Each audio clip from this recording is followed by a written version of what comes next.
नमस्कार।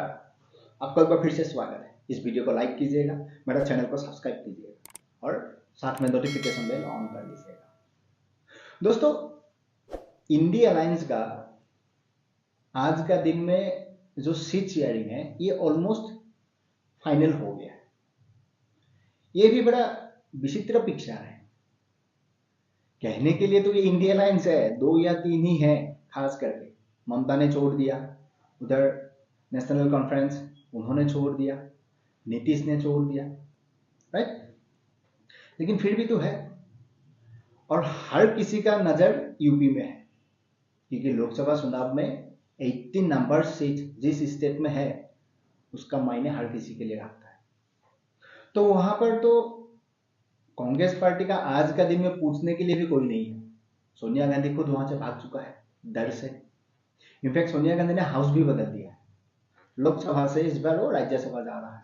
कॉन्स्टिट्यूएंसी का साथ साथ उन्होंने अपना जो सीट है वो भी बदल दिया है। राहुल गांधी को कह दिया है, बेटा तुमको जो मर्जी है तुम कर लो। इसीलिए वो घूमता फिरता रहा है। भारत जोड़ो यात्रा, भारत जोड़ो न्याय यात्रा। राहुल गांधी भारत जोड़ो यात्रा को लेके यूपी पहुंचते पहुंचते पहले तो अखिलेश ने कहा था कि हम आपका साथ नहीं है। फिर कहता है कोई बात नहीं, लेकिन अगर हमारा जो डिमांड है ये आप मानेंगे तो फिर हम आपका साथ है। डिमांड क्या है कि 80 सीट में से कांग्रेस पार्टी को 17 नंबर ऑफ सीट दिया जा रहा है यूपी में। आप सोचिए, उत्तर प्रदेश में कांग्रेस पार्टी को आज अखिलेश जैसा एक लीडर नचा रहा है। इसका कारण क्या है? जो पार्टी इस देश का सबसे बड़ा और सबसे पुराना पार्टी, जिस पार्टी से इस देश का 3 प्राइम मिनिस्टर बना है, 1 सुपर प्राइम मिनिस्टर बना है, आज उस पार्टी को ये आम आदमी पार्टी, अखिलेश यादव खातिर ही नहीं करता है। मालूम है यार, राहुल गांधी का पीछे भागेगा तो मेरा भी जो है ना बचा कुचा वो भी हाथ से निकल जाएगा। इसीलिए कहा है कि आपको 17 सीट्स दिया जा रहा है, लड़िए तो लड़िए, नहीं लड़ना है तो फिर भी लड़िए, क्योंकि आपका पास कोई दूसरा इसका अल्टरनेट नहीं है। तो कांग्रेस पार्टी ने कहा नहीं नहीं, हम बिल्कुल लड़ेंगे, रिजल्ट मालूम है फिर भी लड़ेंगे। तो वहां अखिलेश का साथ उनका हो गया फिक्स। 80 में से 17 सीट्स कांग्रेस यूपी में लड़ेगा। बहुत बढ़िया। फिर आते हैं दिल्ली में। पहले तो आम आदमी पार्टी बताता था कि कांग्रेस का तो हालत ठीक नहीं है। दिल्ली में अगर भारतीय जनता पार्टी का सामने कोई खड़ा हो सकता है वो है अरविंद केजरीवाल, उसके अलावा कोई खड़ा हो ही नहीं सकता।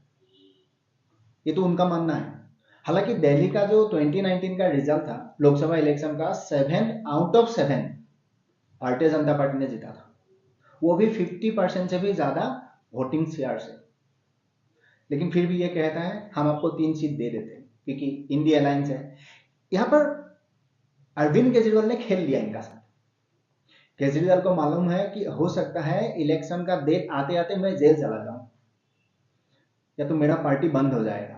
तो कहीं ना कहीं हमारा जो नेता है, इनको किसी का कंधे में अपनी सर रख के रोना भी तो पड़ेगा ना।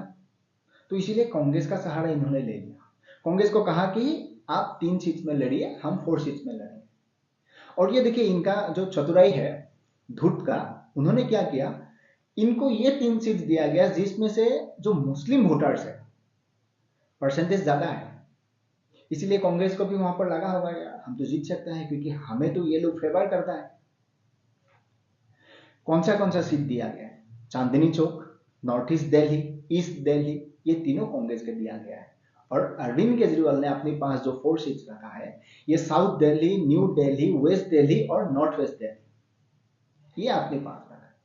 हालांकि यही 4:3 ये जो रेशियो में आज का दिन में आप और कांग्रेस में फाइनली कॉन्फर्म हुआ है लड़ने का, ये बहुत पापड़ बेलने का बात हुआ है।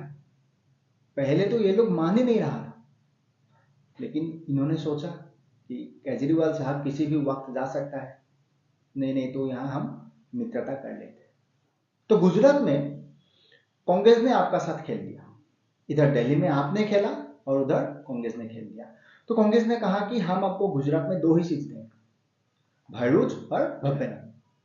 हालांकि जो भरूच वाला जो सीट है ये अभी तक कंफर्म नहीं हुआ है, और सुनने में यह भी आ रहा है कि राहुल गांधी इस सीट आपको नहीं देना चाहता है, आम आदमी पार्टी। और यहाँ का जो पुराना लीडर, जो कांग्रेस का खास, सोनिया गांधी का खास, जिसका नाम है अहमद पटेल, जो आज नहीं है दुनिया में, उनका जो बेटा है फैजल अहमद पटेल, उन्होंने ट्वीट किया। इस ट्वीट में उन्होंने क्लियरली मेंशन कर दिया कि अगर भरूच का ये लोकसभा सीट आम आदमी पार्टी का पास जाएगा, मैं यानी फैजल अहमद और कांग्रेस का जितना कार्यकर्ता है कोई सपोर्ट नहीं करेगा। तो वहां पर भी अभी फिक्स नहीं हो रहा, क्योंकि इस सीट से जो अहमद पटेल का जो बेटी मुमताज, उनको जिताने के लिए या उनको टिकट देने के लिए फैजल अहमद कोशिश कर रहा है, और उनका फेस भी वहां पर वही है उस कॉन्स्टिट्यूएंसी में कि अगला कांग्रेस का फेस होगा मुमताज। लेकिन यहां पर बात बन नहीं रहा है। उसके बाद अगर हम पंजाब चली जाए तो पंजाब में आम आदमी पार्टी ने इसका साथ खेल कर दिया। ये क्यों है, ये भी आपको समझना जरूरी है। आम आदमी पार्टी ने कहा कि भले आपका दबदबा था 2019 में पंजाब में, लेकिन आज यहां पर हमारा सरकार है। 117 में से 92 विधानसभा सीट जीतते हुए हम यहां पर सरकार बना के चला रहा है। तो यहां हम जो भी कहेंगे आपको वही मानना पड़ेगा, यानी कांग्रेस को हम एक भी सीट नहीं देंगे। इनफैक्ट कांग्रेस को पंजाब में आप और बीजेपी का साथ लड़ना पड़ेगा। और दूसरा जो रीजनल पार्टी है वो गुजरात में, वो थोड़ा सा स्ट्रांग पोजीशन में है क्योंकि ऑपोजिशन में है।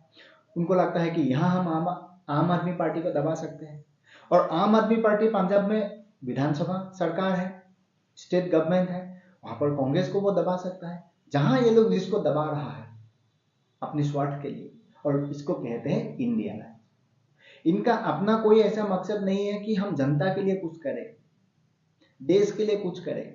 ये अपना अपना जो कुर्सी है ना, ये बचाने के लिए कुछ कर रहा है। उधर मायावती, यूपी में मायावती किसी का साथ नहीं है, वो खुद ही एक फ्रंट खोल के बैठा हुआ है कि हम मैं अपने आप लड़ेंगे। और सुनने में ये भी आ रहा है उनका काफी वरिष्ठ नेता हो सकता है बीजेपी ज्वाइन करे।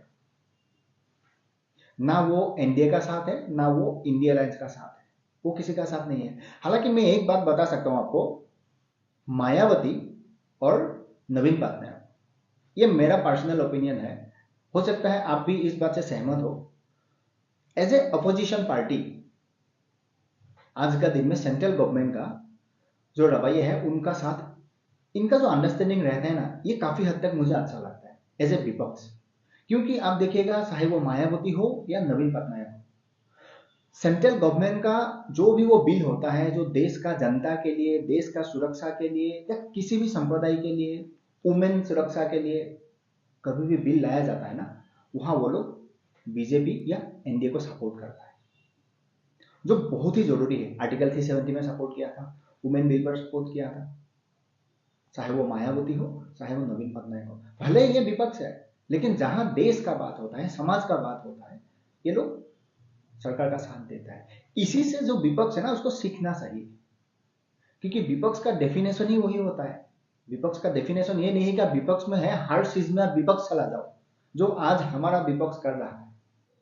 कमेंट में आप मुझे जरूर ये लिखना, अगर मैं आपको ये सवाल करूं कि क्या ये इंडिया अलायंस आज का जो देश का जो पॉलिसी है सेंट्रल गवर्नमेंट का, या जो प्राइम मिनिस्टर फेस है नरेंद्र मोदी, उनका जो फेमस, वो जिस कारण से देश भर में आज जाना जाता है, तो क्या ये हरवा पाएगा? आसान है?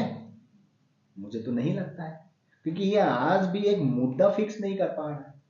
ये सीट शेयरिंग, मैंने जो आपको डेटा शेयर किया, ये सूत्रों के हवाले से जो खबर आ रहा है वही है।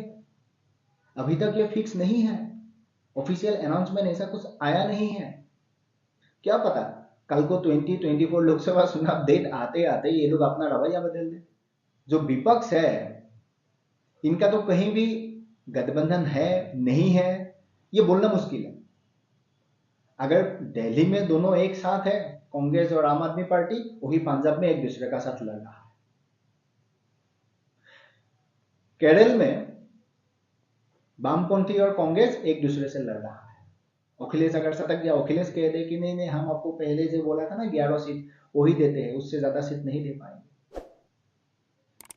इसका जो है ना कुछ होने वाला है नहीं। यानी 2024 चुनाव का जो रिजल्ट है, जो लोग बोल रहा है, जिस टाइप का चल रहा है वही होने वाला है। चाहे कोई कुछ भी कहे, ईवीएम हैक हो या मोदी जी का जो पॉलिसी है या भारतीय जनता पार्टी का जो विकास का जो ये स्टार्टअप है ना, इसको रुकाना मुश्किल है। तो वही था मेरा संवाद आज आप तक पहुंचाना। आई होप आपको समझ में आया। मिलते हैं अगले वीडियो में, तब तक आप आपका ख्याल रखिएगा और खुश रहिएगा।